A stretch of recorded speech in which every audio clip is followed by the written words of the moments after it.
Good afternoon, ladies and gentlemen, and welcome to a new episode of our new show, Cairo Local Time, which is a review of the latest developments in Egypt in various fields. And our show is going to include several segments within it.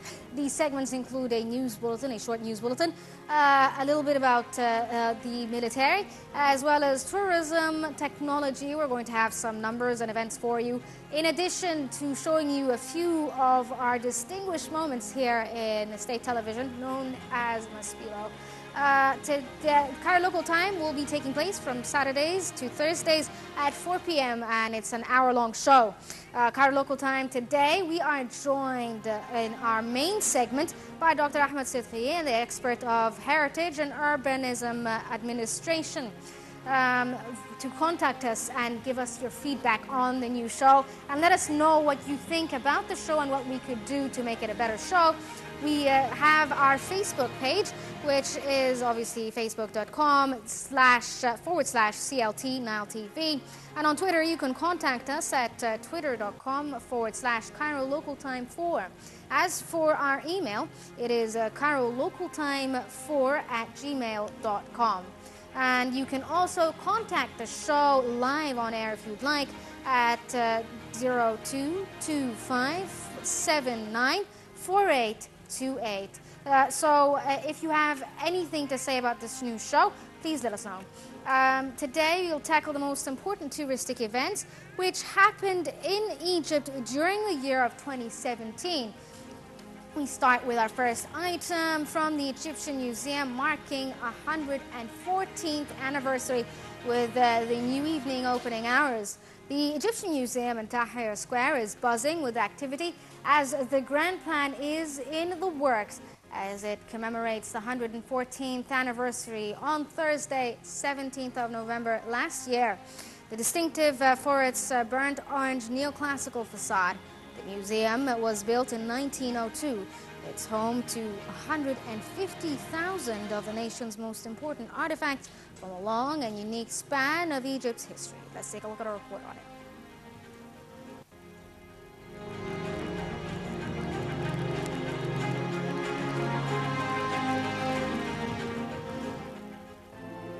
The Egyptian Museum in Tahrir Square is buzzing with activity as a grand plan is in the works as it commemorates its 114th anniversary on Thursday, 17th November 2016. The museum held a gala ceremony in its garden marking the occasion, and to mark the fact that starting this week, the museum opened late into the evening every Thursday and Sunday. In addition to its normal opening hours of 9 a.m. to 5 p.m., the museum was open from 5:30 p.m. to 9 p.m. on those 2 days. Distinctive for its burnt orange neoclassical facade, the museum was built in 1902. It is home to 150,000 of the nation's most important artifacts from a long and unique span of Egypt's history. Wadallah Abul-Ala, the head of the projects department at the ministry, said that installing the new lighting system inside and outside the museum began in July in an attempt to expand the museum's hours of operation into the evening. He said the project will cost 2 million Egyptian pounds, a fee the Ministry of Tourism has offered to cover. The project includes the installation of new electric cables, as well as changing the lighting on paths both inside and outside the museum. The Director General of the museum had explained that to celebrate the museum's 114th birthday, a temporary exhibition is to be inaugurated by Antiquities Minister Khaled al-Emini on the same day. It also included a collection of 9 artifacts from the discoveries of the late Egyptologist Salim Hassan during his excavation work in Giza and Saqqara necropolis. A 3D hologram show of some of his unique discoveries was screened, and with a folk dance group was to perform.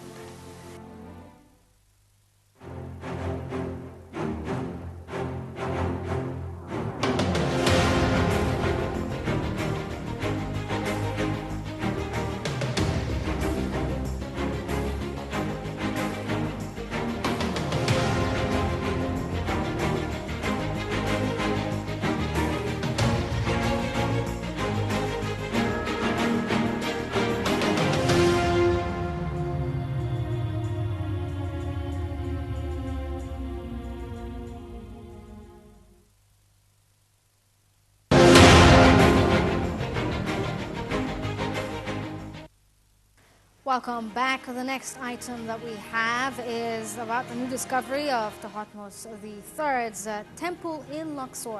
During the 9th archaeological field season, which started in September, the joint Spanish-Egyptian mission at the temple of millions of years of Thutmose III at Deir al-Bahari on Luxor's west bank stumbled upon the tomb of the servant of the king's house, Amenhotep.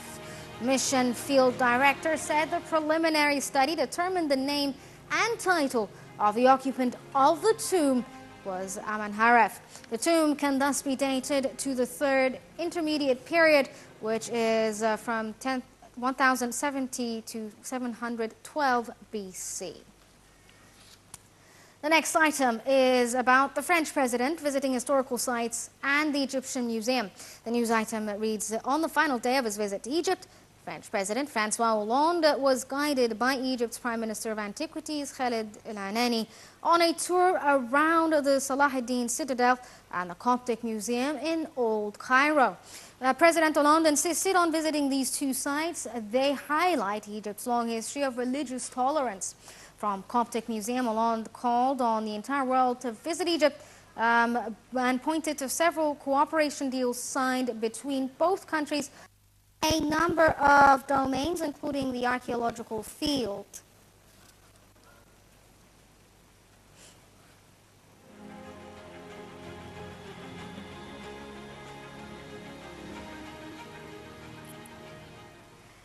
Studies at Luxor Temple by the Epigraphic Survey team presented a completely new interpretation of the temple and its great annual festival, the Fest of Opt. They have concluded that Luxor is a temple dedicated to the divine Egyptian ruler, or more precisely, the cult of the royal family of King Amun. Let's take a look at this report.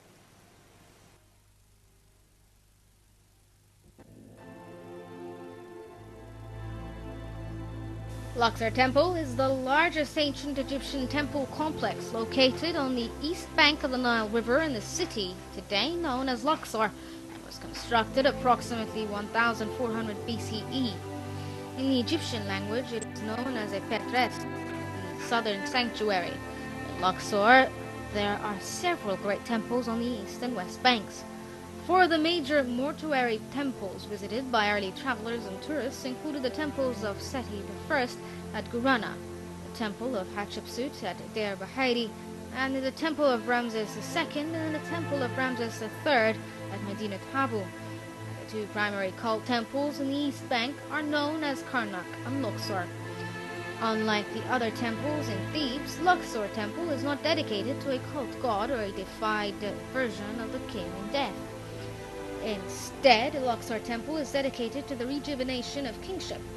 It may have been where many of the kings of Egypt were crowned, reality or conceptually, as in the case of Alexander the Great, who claimed he was crowned at Luxor, but may never have traveled south of Memphis near modern Cairo. To the rear of the temple are chapels built by Amenhotep III of the 18th dynasty and Alexander. Other parts of the temple were built by Tutankhamun and Ramses II. During the Roman era, the temples and its surroundings were a legionary fortress and the home of the Roman government in the area. Luxor Temple was built with sandstone from the Gebel el-Silsala area, which is located in the southwestern Egypt. This sandstone from Gebel el-Silsala region is referred to as Nubian sandstone. Sandstone was used for the construction for monuments in Upper Egypt, as well as in the course of the past and current restoration work. It has been determined that the Luxor Temple holds great significance to the Opet festival.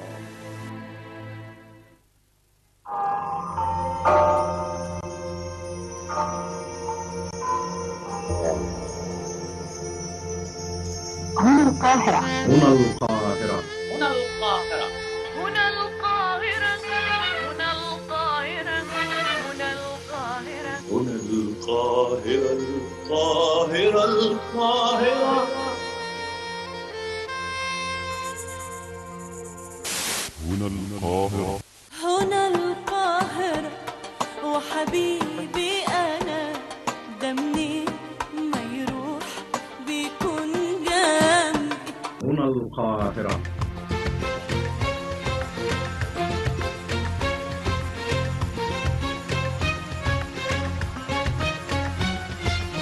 القاهرة. عيني على أهل كايرو لبط ابنها من يسايرو الكل عامل مثالي ونسلم في بعض عاير.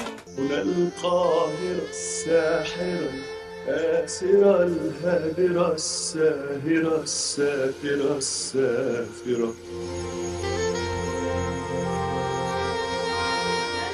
لك حبيبي يحبك وتحب تهديه بهدية هاتوا مصر الحليوة يقول لك دي صحيح هي أم الدنيا. هنا القاهرة.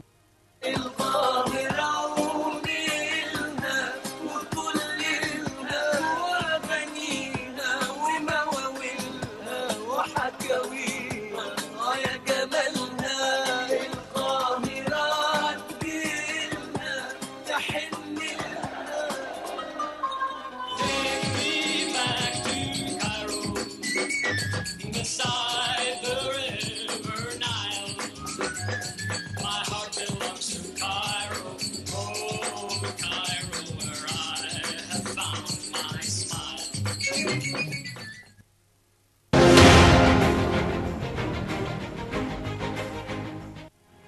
Welcome back. That was the end of the news section. We move on to the military field, where we will be presenting you with a segment of the show entitled the Military Magazine, where we review achievements as well as military deals signed by Egypt between different countries. The magazine will also review the latest projects which President Abdel Fattah al-Sisi inaugurated. To shed more light on the military achievements, Yasmin Affaz has more.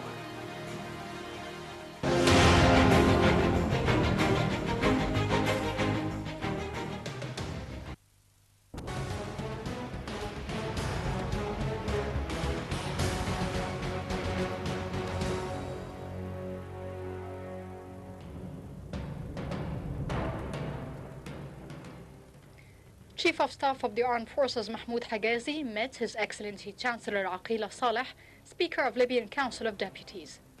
The meeting was also attended by Foreign Minister Sameh Shoukry and members of the Egyptian Committee on Libya, during which they discussed the current situation and developments in the affairs of Libya and the efforts to reach a compromise settlement based on the political agreement as a general framework for a political solution in Libya.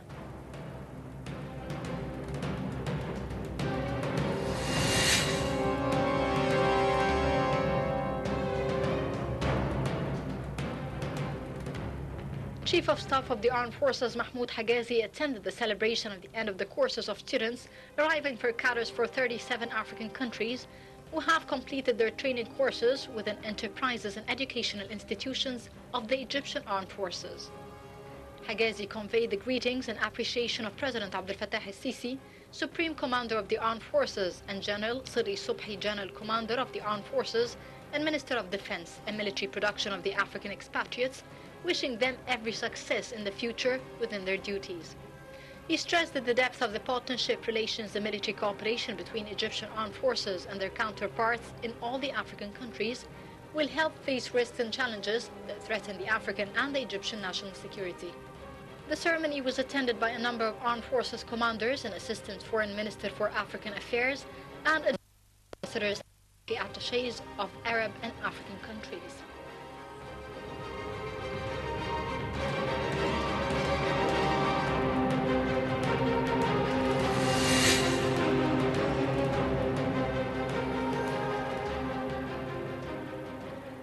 Egyptian law enforcement forces from the 2nd Field Army continued its efforts to raid and prosecute terrorist outposts, Takfiri elements and outlaws, areas of counter-terrorist activity in the cities of Al Arish, Rafah and Sheikh Zayed. They raided a tunnel of 1,700 meters long equipped with the means to smuggle people and goods, weapons and ammunition, and at altitudes of 2 meters and a width of 2 meters west of the international border and Rafah line. The troops blew up the tunnel body and eliminated all openings to deny Takfiri elements and smugglers from using it again.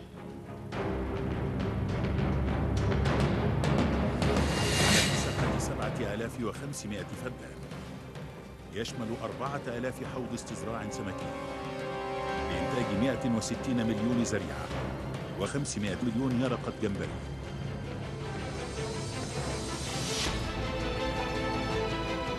وتجني مصر الآن ثمار الانتهاء من إنشاء المرحلة الأولى للمشروع بإجمالي 1900 فدان، فيما يجري العمل على قدم وساق على إنشاء المرحلة الثانية خلال 12 شهرا فوق مساحة.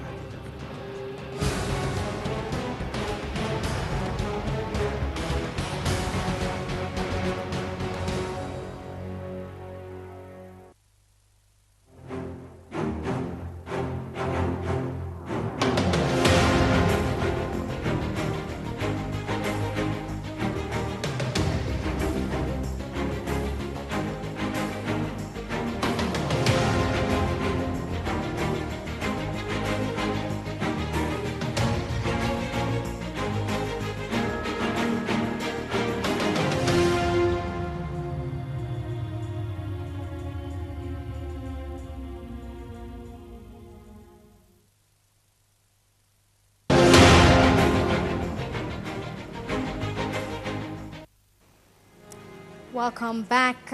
We're joined right now over the phone by Mr. Mohammed Farag, a journalist and editor-in-chief, who we will be asking a bit about the general view of 2016 and what he thinks of the political and economic scene.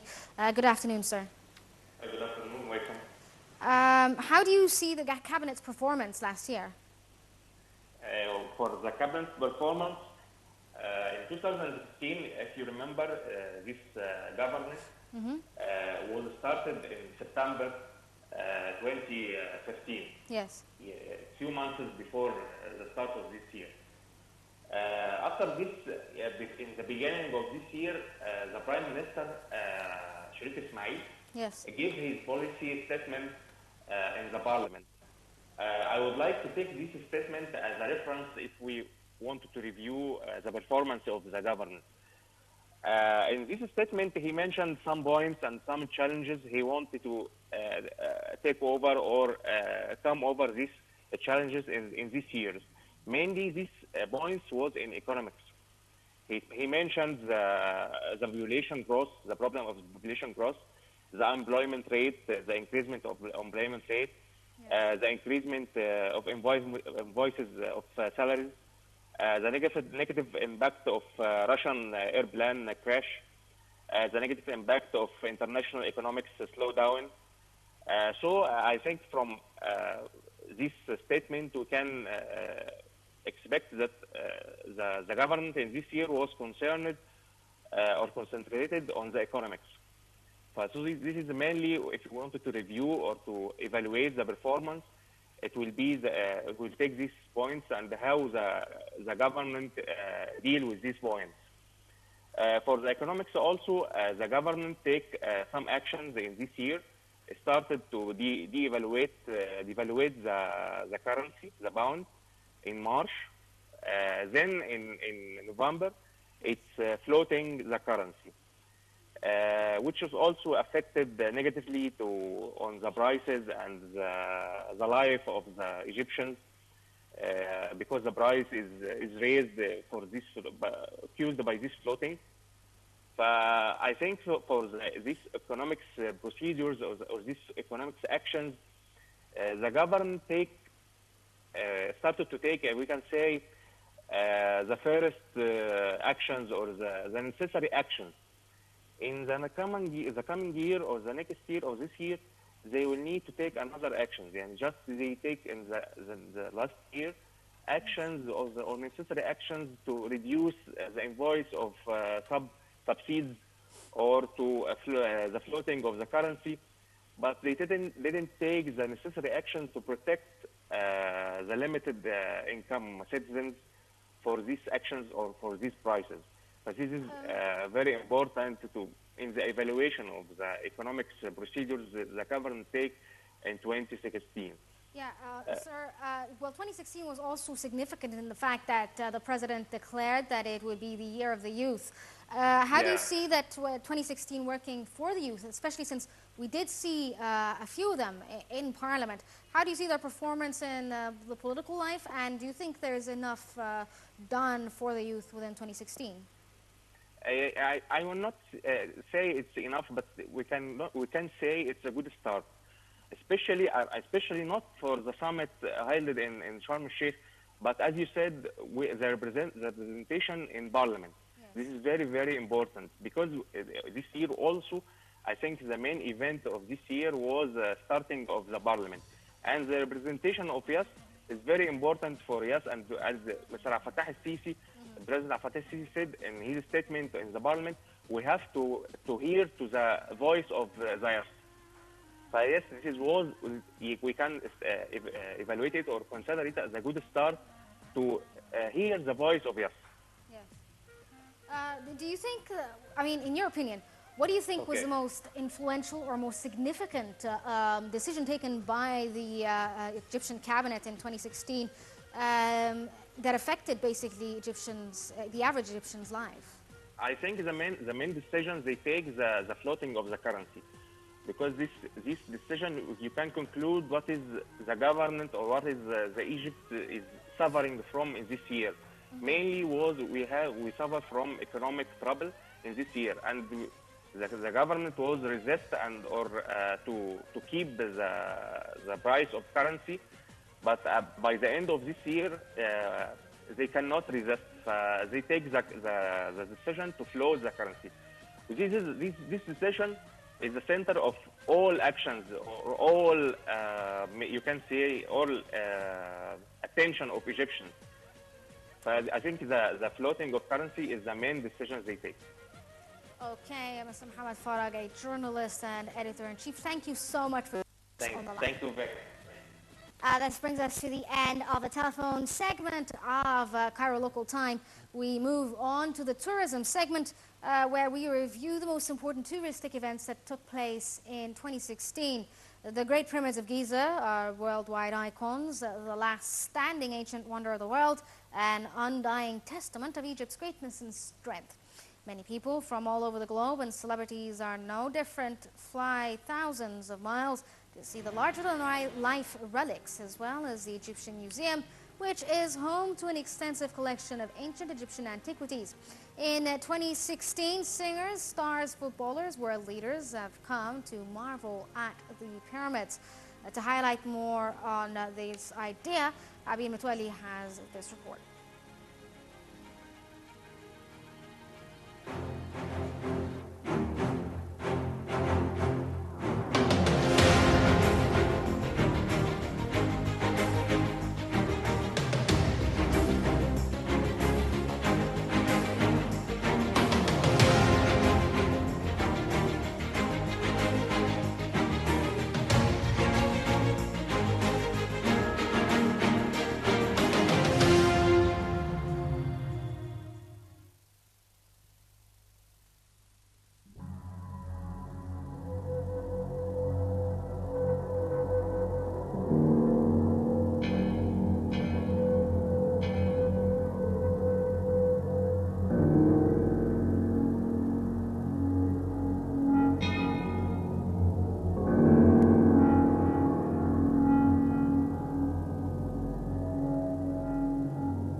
In 2016, presidents as well as foreign political and media figures visited Egypt's tourism sites. French president visits historical sites and museums in Egypt on the final day of his visit to Egypt. French President François Hollande was guided by Egyptian Minister of Antiquities Khaled Al-Anaini on a tour around the Salah ad-Din Citadel and the Coptic Museum in Old Cairo. President Hollande insisted on visiting these two sites because they highlight Egypt's long history of religious tolerance.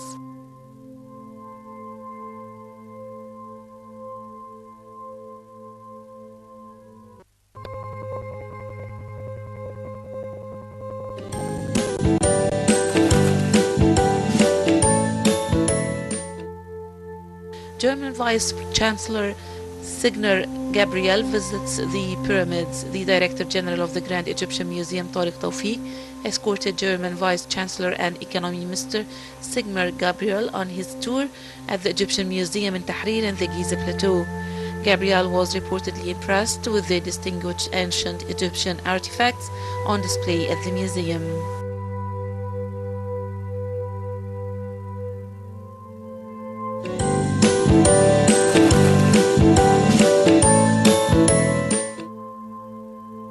Barcelona footballer legend Carlos Puyol visits Egypt pyramids and new museum.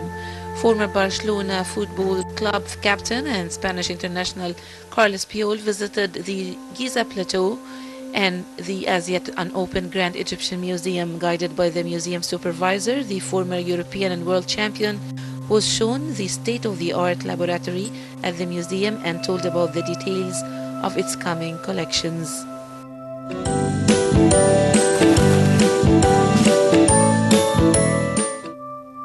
Director of Technical Cooperation visits Egyptian Museum in Giza Plateau. Deputy Director General and Head of the Department of Technical Cooperation, Dazu Yang, paid a visit to the Egyptian Museum in the Giza Plateau in 2016. Yang was very happy with the efficient work carried out in the labs and Egyptian restoration technicians as skillful. Yang then toured the Giza Plateau where they visited Khufu Pyramid and the Sphinx.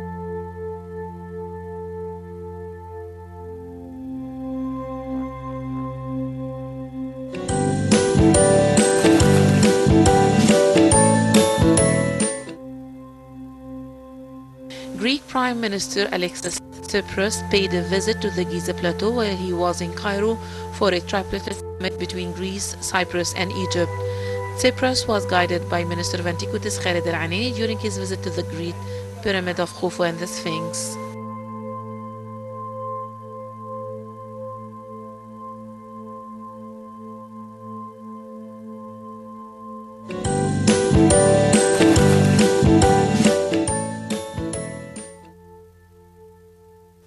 Also, singer Michael Bolton visits the Giza Plateau in 2016 during his visit to Egypt to hold his first ever concert. American singer-songwriter Michael Bolton paid a visit to Giza Plateau as part of his tour around Cairo's many cultural and historical sites. Next to the Great Pyramid of Khufu, Bolton called on the world to come and visit Egypt, which he described as the land of peace, safety, and civilization.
زمن نودي عالمحل منين أرض جدودي اسكندرية أحسن ناس عالبحر ماشية تتمخطر من سيدي بشر لأبو العباس أيوه يا عالم عالمنظر أنا من شبرا في مصر بلادها الطعمين زي القمر بعيون سمرا لابسين عقود فل وياسمين والنيل بيضحك ويغني فاكرني وبيسأل عني أروح له ألقاه مستنيه وجنب منه أحسن ناس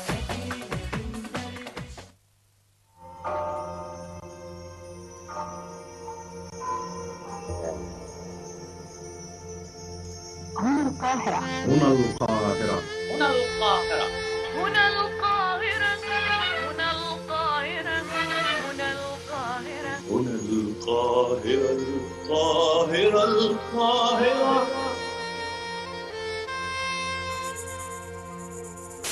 هنا القاهرة.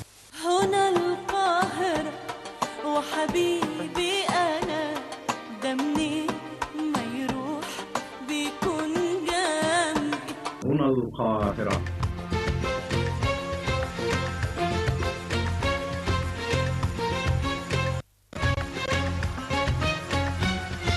هنا القاهرة. عيني على أهل كايرو لبط ابنها من يسايرو الكل عامل مثالي ونسلم في بعض عاير هنا القاهرة الساحرة الآسرة الهادرة الساهرة السافرة السافرة.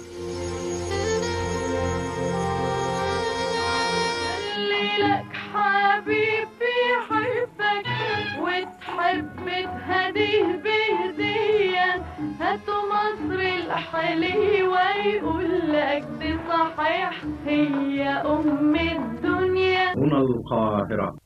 القاهرة ونيلنا وكلنا وأغانينا ومواويلنا وحكاوينا يا جمالنا تردلنا تحن لنا Take me back to Cairo, beside the river Nile. My heart belongs to Cairo, oh, Cairo, where I have found my smile.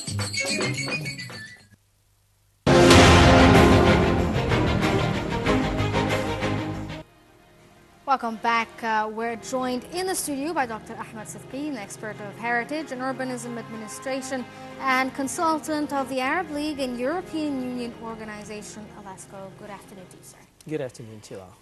You're going to shed some light on what you think of tourism generally and the heritage scene here in Egypt.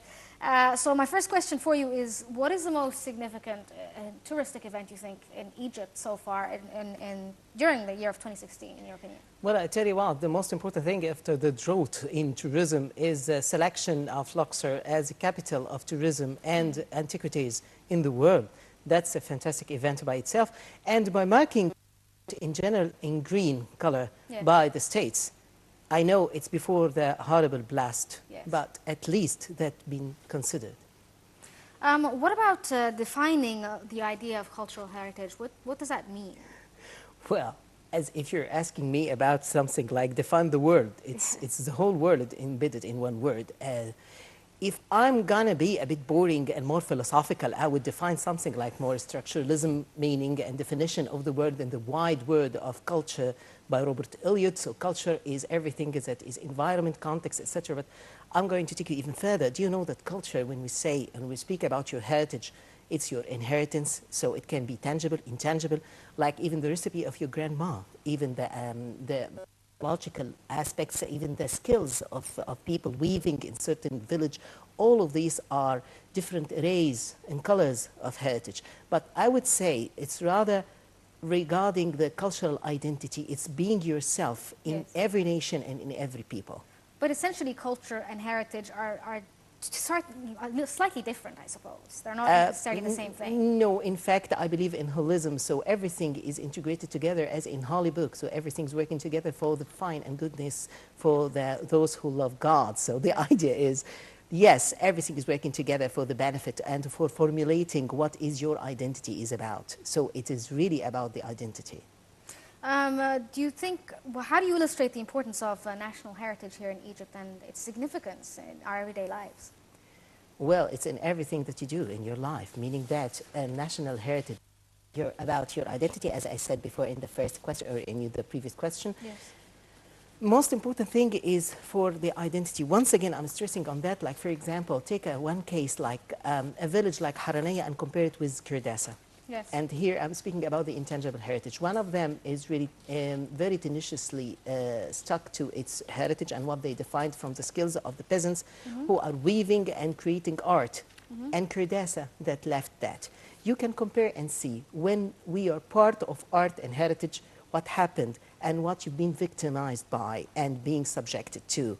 Lots of terrorism, fanatic thinking, and like instead of being a running river, you're becoming a swamp. And while Haranaya, the production of the peasants now in the collection of the National British Museum. Yes.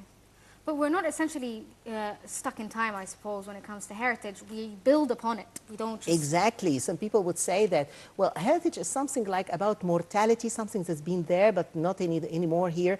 No, in fact, every moment is that you add, because we have different dimensions of heritage, like, for example, family heritage. And what is your family heritage might be escalated to be a wider heritage, like a heritage for your own city. Yeah. Imagine that you have your own porcelain, the pride of the family, and you discover that there is a value for something like that, and all of a sudden it's antiques, so it's valuable. So yes, and by the way, and people also would have some kind of a perception. It's a very solid and concrete perception about heritage, like for example, monuments and old buildings, and essentially and not looking carefully of the even concrete buildings. So sometimes when we have pioneer architects work, we would say that this is concrete building is becoming a heritage, like some of the buildings of the to be developed area in downtown, and the first consultancy by Said Karim, the greatest architect there in 1939, the first architect and consultancy office by an Egyptian in the Middle East. Yes. His work is heritage now, and it's protected not by the UNESCO per se, but by the Dokumumu.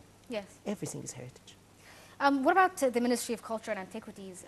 What's their role in preserving the heritage and touristic sites? Of course, we know in Egypt that they both were combined. They were one entity. And you had the Supreme Council of Antiquities. Yes. It's under the umbrella of the Ministry of Culture. And to tell you the truth, cultural activities and all of such practices and events would find itself in its perfect location, again, because of the identity within the context of the historical places. So that's why when they were a combination, and definitely there is cooperation still, there were some kind of cross benefits. Like, for example, you get the money from the tourism that is benefiting the Ministry of Antiquities for the maintenance and the protection of the heritage, and then that is subsidized or finance some kind of activities in culture. But now, because of what we are enduring, it's not only these two ministries that will play a good role for the protection of heritage. For example, where is the Ministry of Immigration? Yes. Where is the Ministry of Tourism? And I tell you what, for some countries like Lebanon, imagine that you have many blasts, and because of love of life, they have to work. And when I don't have enough tourists, I'm demanding the Minister of Immigration, and she is a fantastic lady, and she is very active. In collaboration with the Ministry of Antiquities and with Ministry of Tourism, we have many immigrants, and we can count on them, like the Lebanese, for example. 10 million outside Lebanon, 6 million inside. And whenever we have no good season for tourism, we can count on those people if we manage and design something secured and nice for their second and third generation. We need thinking and ideas and mind and management. And that's how we can generate whatever does need some finance and we can't afford right now. If we have the good mind and management, we can achieve something.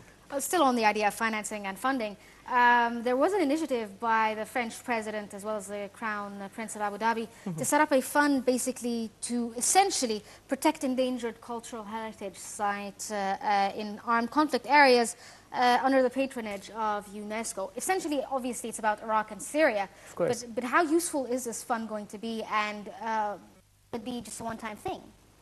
Well, as we all know that we know that we are suffering already from some kind of terrorist attacks, etc.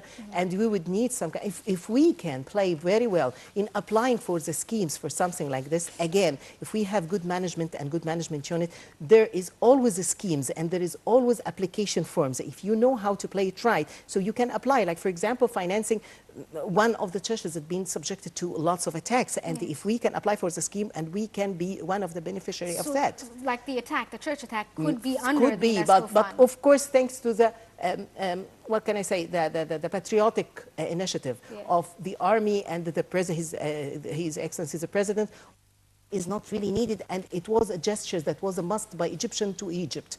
But again, for many other places, like for example, for places that is not really under the armed attack, thank God that we don't have this in, alhamdulillah, in Egypt, but we might have some kind of flood attacks, and we might have lots of other problems and natural disasters. And at the end of the day, where is Egypt as a leading pioneer for cultural protection in the region? Do you know, before 2011, we had the pioneering project for the GIS for the castle and the documentation of all Damascus for the Syrian, and they considered it the pilot project to buy the experts from Egypt, because we are the experts, we are the leaders, and we must really play that. And for the reconstruction project, hey, hello, Egypt, wake up, because we just have to take the lead for Libya and Syria. Otherwise, where is the soft cultural influence that we are demanding by putting hands, by support? And that's what I'm expecting. What about your personal wishes for this year, 2017? What do you think should happen in terms of preserving heritage?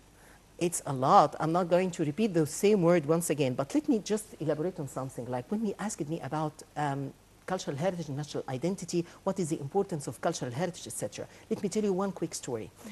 There is a problem that we always take things in hurry, and we don't change much in management, and you can't really force the companies or corporations working in tourism and design the tours to just take into considerations good things and product. What is the main product for tourism, especially when we come to the cultural tourism and cultural heritage?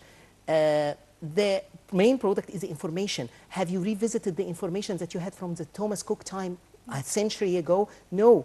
Like, for example, take the religious complex in Masr al-Qadima in Old Cairo.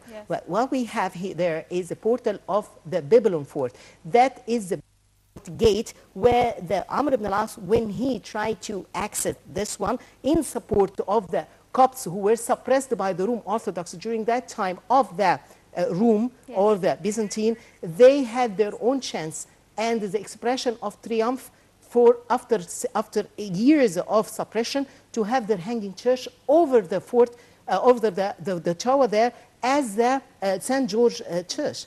That was quite important. Where is this piece of information? I want to see this. I want to see very things like this, information revisited, and good effective management. Well, unfortunately, sorry, we ran out of time. So Dr. Ahmed Siddiqui, an expert of heritage and urbanism administration and consultant of the Arab League and European Union Organization, UNESCO. Thank you so much for joining us. Pleasure is mine. Thank you. Thank you so much. Unfortunately, we ran out of time for this episode of Cairo Local Time. Hope you enjoyed it, and if you have any comments on the show itself, please do let us know on our various social media websites. Thank you so much for joining us.